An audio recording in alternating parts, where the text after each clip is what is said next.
Hello everyone, today we discuss HTML. Basically HTML hypertext markup language होती है। ये ये एक स्क्रिप्टिंग लैंग्वेज है। बेसिकली आज हम डिस्कस करते हैं कि HTML के फीचर्स क्या होते हैं, इसका इंट्रोडक्शनरी पार्ट क्या होता है, वेब पेज प्रोग्रामिंग में इसको कैसे यूज़ करते हैं। इसके साथ ही हम एक और टॉपिक डिस्कस करेंगे, वो है हमारा web browser. So let's start. Firstly we know that the introduction to HTML. Basically HTML is used to create your own website. HTML stands for hypertext markup language. It is not a programming language, it is just a markup language, scripting language called as HTML. Basically HTML markup tag के ऊपर dependable रहती है. It is not a case sensitive and it's generally starts by HTML tags. यहाँ पर देखिए HTML tags and element के बारे में डिस्कस किया गया है. जो भी हमारे लेस देन और ग्रेटर देन का एंगल ब्रैकेट रहता है उसके बीच में हम टैग यूज़ करेंगे. वो टैग जो प्लेन टेक्स्ट रहता है उसको हाइपर टेक्स्ट में कन्वर्ट करते हैं और हाइपर टेक्स्ट के थ्रू इस स्क्रिप्टिंग लैंग्वेज की प्रोग्रामिंग होती है. इसके लिए स्टार्टिंग टैग और एंडिंग टैग यहाँ पर देखिए शो किए गए हैं. HTML टैग को हम एंगल ब्रैकेट के अंदर यूज़ करेंगे और एंडिंग टैग में जब हम HTML टाइप करेंगे तो उसमें हम स्लैश को के थ्रू इसको क्लोज कर सकते हैं. अब यहाँ पर देखिए इसको हम स्टार्ट कैसे करते हैं. तो स्टार्ट करने के लिए हमको जो भी HTML कोड है वो नोटपैड पे टाइप करना पड़ेगा. नोटपैड पे टाइप करने के बाद जो भी फाइल क्रिएट होगी उस फाइल को हम एक्सटेंशन .html के थ्रू सेव करेंगे. सेव करने के बाद जो भी हमारा नोटपैड की फाइल रहेगी उसको हम इंटरनेट एक्सप्लोरर या जो भी हमारे पास वेब ब्राउज़र अवेलेबल रहेगा उस पर हम इसको रन कराते हैं. इसके लिए बेसिकली इसका पर्पस ये रहता है कि जो भी वेब ब्राउज़र रहेगा उस वेब ब्राउज़र पे हम HTML डॉक्यूमेंट को रीड कराते हैं और डिस्प्ले कराते हैं उसको एज अ आउटपुट. यहाँ पर देखिए कोड विथ HTML शो किया गया है. कोड विथ HTML में जो HTML स्टार्टिंग टैग है वो हमने यूज़ किया. उसके बाद हमने हेड टैग यूज़ किया. हेड टैग यहाँ पर डिनोट कर रहा है हेडिंग पोर्शन को.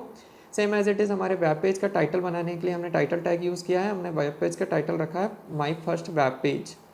उसके बाद हमने टाइटल क्लोज किया, हेड क्लोज किया और बॉडी में जो भी मैसेज हम प्रिंट कराएंगे वो बॉडी टैग के अंदर मैसेज प्रिंट होगा. बॉडी में हम मैसेज प्रिंट करा रहे हैं ग्लोबल इन्फॉर्मेशन चैनल.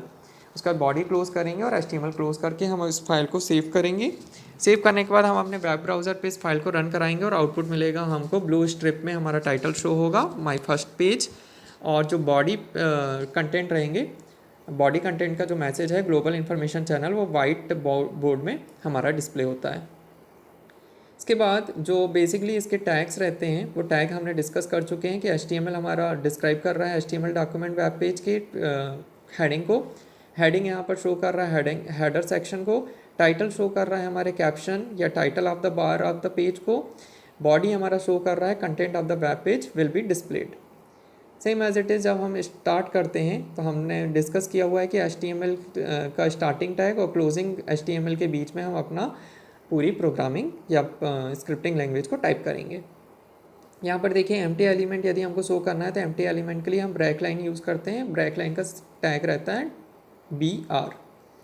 इसके बाद कुछ टेक्स्ट फॉर्मेटिंग टैग्स रहते हैं. लाइक यदि हमको हेडिंग अपने वेब पेज में डिफरेंट टाइप की हेडिंग डिज़ाइन करना है तो हम H1 हेडिंग से लेके H6 हेडिंग तक अपने 6 टाइप के एलिमेंट की हेडिंग को डिसाइड कर सकते हैं. ये जो हेडिंग एलिमेंट है ये भी हमारा HTML के अंदर ही डिफाइन होगा, जिसको हम एंगल ब्रैकेट के अंदर यूज़ करेंगे H1, H2, H3 up to H6. सो जो हमारा H1 हेडिंग रहेगी वो प्रिंट कराएगी लार्जेस्ट हेडिंग को और जो H6 हेडिंग रहेगी वो as compare to H1 smallest heading रहेगी. इसके बाद देखिए यहाँ पर उसका टैग को डिफाइन किया गया है. H1 में हमने ग्लोबल इन्फॉर्मेशन चैनल लिखा.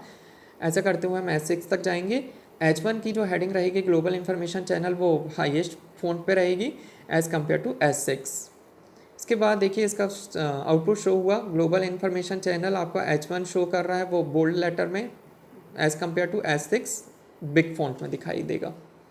इसके बाद कुछ पैराग्राफ टैग रहता है जिसमें यदि हमको HTML डॉक्यूमेंट में पैराग्राफ डिज़ाइन करना है तो इसके लिए हम P टैग यूज़ कर सकते हैं. P tag basically paragraph designing के लिए रहता है.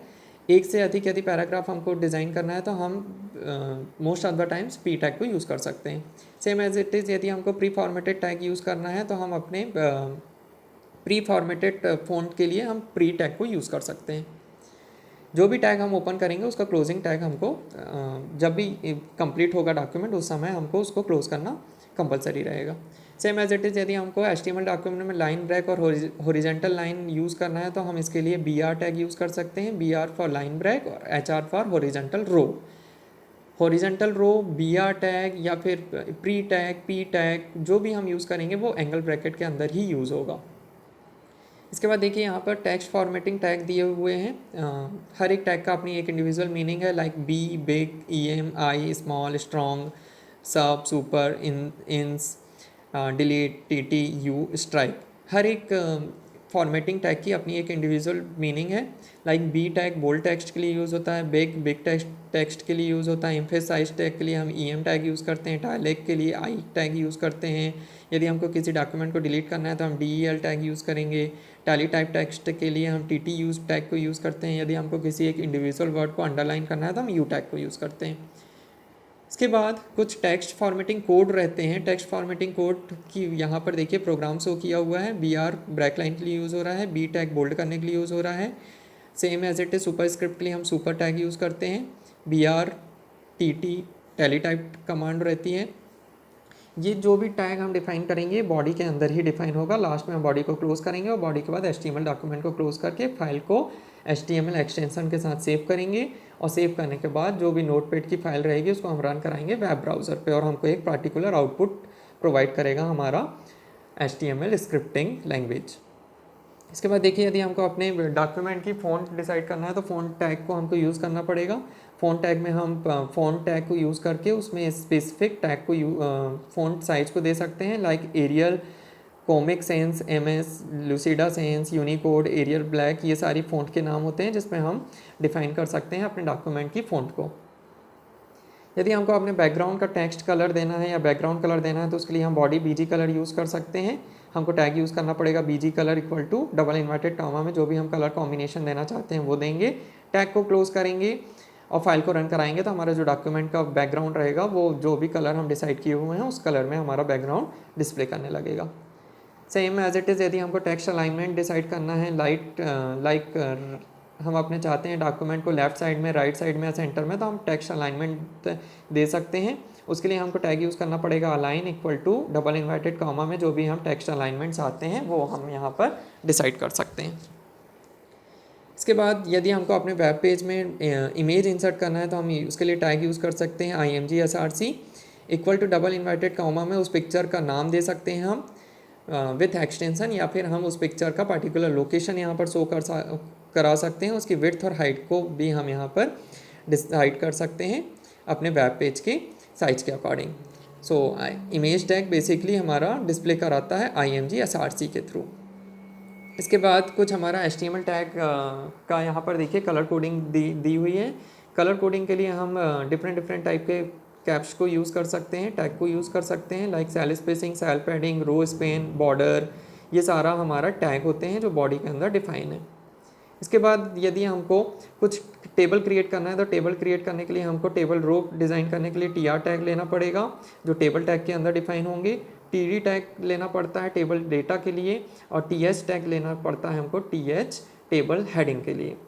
इसके बाद देखिए यदि हमको HTML डॉक्यूमेंट में अपने वेब पेज में लिस्ट क्रिएट करना है तो हम बेसिकली 3 टाइप की लिस्ट क्रिएट कर सकते हैं।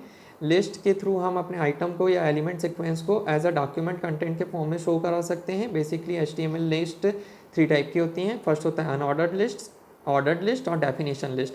अनऑर्डर्ड लिस्ट के लिए हम टैग लेंगे UL टैग को हम कंटेनर ब्लॉक या एंगल ब्रैकेट के अंदर यूज़ करेंगे। Same as it is order list के लिए हम OL टैग यूज़ करते हैं और डेफिनेशन लिस्ट के लिए हम DD टैग यूज़ करते हैं। यहाँ पर देखिए DD टैग यूज़ हो रहा है description for terms in definition list, OL tag use हो रहा है ऑर्डर लिस्ट के लिए, UL टैग यूज़ हो रहा है अनऑर्डर्ड लिस्ट के लिए, LI यहाँ पर शो करता है लिस्ट आइटम्स को, DL टैग यूज़ होता है डेफिनेशन लिस्ट के लिए और DT टैग यूज़ होता है डेफिनेशन लिस्ट आइटम्स के लिए। सो ये था HTML डॉक्यूमेंट वेब पेज के थ्रू हम अपनी कोडिंग परफॉर्म करा सकते हैं और इन सारे एप्लीकेशन को, इन पूरी फाइल को हम रन करा सकते हैं वेब ब्राउज़र पे। सो HTML में यदि आपको कोई डाउट है तो आप थ्योरी क्लास में इसको क्लियर कीजिएगा। अब नेक्स्ट टॉपिक है हमारा वेब ब्राउज़र। जो भी HTML डॉक्यूमेंट रहता है उस HTML डॉक्यूमेंट को हमारे सिस्टम में इंस्टॉल वेब ब्राउज़र पे हम अपनी फाइल को रन कराते हैं। सो फर्स्टली नो दैट कि हमारा वेब ब्राउज़र होता क्या है। वेब ब्राउज़र बेसिकली एक इंटरफेस होता है जो कि यूज़र और वेब सर्वर के बीच में इंटरफेस की तरह वर्क करता है। एक सॉफ्टवेयर एप्लीकेशन है जिसमें हम अपनी कंप्यूटर सिस्टम की फ़ाइल को लोकेट करते हैं और डिस्प्ले कराते हैं डिफरेंट डिफरेंट टाइप के वेब पेजेस को। बेसिकली जो हमारा वेब ब्राउज़र है, वेब ब्राउज़र के थ्रू हम वेब यूज़र इंफॉर्मेशन को एक्सेस कर सकते हैं, वेब सर्वर को एक्सेस कर सकते हैं और क्लाइंट प्रोग्राम में जितने भी प्रोग्राम्स रहते हैं, प्रोग्रामिंग रहती हैं, उन सारे प्रोग्राम्स को इस ब्राउज़र पर रन करा सकते हैं। वेब ब्राउज़र को हम डिफरेंट टाइप की लैंग्वेज में सॉफ्टवेयर एप्लीकेशन बोल सकते हैं, जिसके थ्रू हम इंफॉर्मेशन को रिट्राइव कर सकते हैं, प्रेजेंट कर सकते हैं, ट्रैवर्स कर सकते हैं या डिफरेंट डिफरेंट रिसोर्सेज से वर्ल्ड वाइड वेब पे इंफॉर्मेशन को एक्सेस कर सकते हैं। अब हमारे देखिए यहाँ पर जो वेब ब्राउज़र है, वेब ब्राउज़र की डिफरेंट टाइप के फीचर्स को शो किया गया है।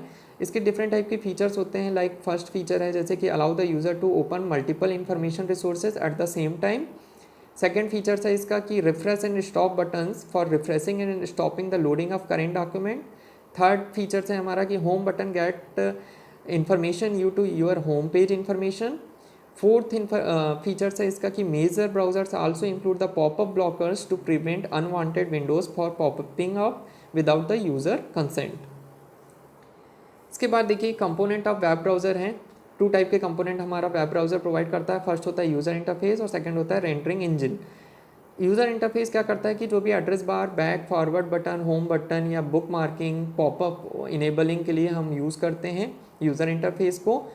रेंडरिंग इंजन बेसिकली वर्क करता है हमारा रिक्वेस्टिंग कंटेंट को, जो ब्राउज़र स्क्रीन के लिए यूज़फुल रहता है। इस पर हम HTML और XML डॉक्यूमेंट या जो भी हमारी जावा स्क्रिप्टिंग की प्रोग्रामिंग रहती है, जे स्क्रिप्ट की या स्क्रिप्टिंग लैंग्वेज को हम अपने ब्राउज़र के साथ प्लग इन करके अपनी डॉक्यूमेंट फाइल को ईजिली हैंडल कर सकते हैं। बेसिकली जो वेब ब्राउज़र रहता है उसकी हिस्ट्री देखिए हम यदि तो डिस्कस करें यदि हम, तो वेब ब्राउज़र 1980s में वेब ब्राउज़र डिस्कवर किया गया था। फर्स्ट फाउंडेशन यदि फर्स्ट वेब पेज के थ्रू हम इसको रन कराए थे 1980s में। इसका latest version world wide web internet के थ्रू टिम बर्नर्स ली ने 1991 में लाया था। माइक्रोसॉफ्ट ने अपना एक इंडिविजुअल वेब ब्राउज़र क्रिएट किया था जिसको हम इंटरनेट एक्सप्लोरर के नाम से जानते हैं। ये हमारे सिस्टम में प्री इंस्टॉल्ड रहता है, जो 1995 में आया। इसके बाद इसका 2% अपग्रेडेड वर्जन आया 1996 पे, जो ओपेरा ने लॉन्च किया, जिसको 40 मिलियन फ़ोन और वेब ब्राउज़र मार्केट पे यूज़ होता है। ये इसका अपग्रेडेड वर्जन अप्रैल 2010 में आया हुआ है। इसके बाद 1998 पे नेटस्केप ने लॉन्च किया मोजिला फायरबॉक्स, जिसमें हमारी फायरबॉक्स के थ्रू विंडोज़ सिक्योरिटी इनबिल्ट रहती है। अब देखिए यहाँ पर टाइप्स ऑफ वेब ब्राउज़र दिए हुए हैं। There are lots of type of web browser जो कि हमारे ऑल ओवर वर्ल्ड पे यूज़ होता है। इसमें कुछ पॉपुलर इंटरनेट वेब ब्राउज़र्स हैं, like internet explorer, Links, Lynx, Maxthon, Mosaic, Mozilla Firefox, Netscape, Opera, Safari and Google Chrome. So basically बहुत सारे इंटरनेट के वेब ब्राउज़र्स रहते हैं, जो भी हम यूज़ करना चाहें इनमें से हम ईज़िली हैंडल कर सकते हैं। इसके बाद देखिए यहाँ पर मोजिला फायरबॉक्स के कुछ हिस्ट्री दिया हुआ है कि मोजिला फायरबॉक्स बेसिकली फास्टर होता है, सिक्योर होता है। इस पर हम अपनी इंफॉर्मेशन को कस्टमाइज़ कर सकते हैं, बेसिक सर्व कर सकते हैं, इंटरनेट की हिस्ट्री को सर्चिंग कर सकते हैं, सफरिंग कर सकते हैं। और बेसिकली इसमें मोजिला फायरबॉक्स में इनेबल रहता है जिसके थ्रू हम अपनी इंफॉर्मेशन को सॉफ्टवेयर्स के थ्रू ईजिली हैंडल कर सकते हैं। सेकेंड जो इंटरनेट एक्सप्लोरर है, इंटरनेट एक्सप्लोरर विंडोज़ का प्री इंस्टॉल्ड इंटरनेट एक्सप्लोरर रहता है, जो 1995 पे डिस्कवर किया गया था।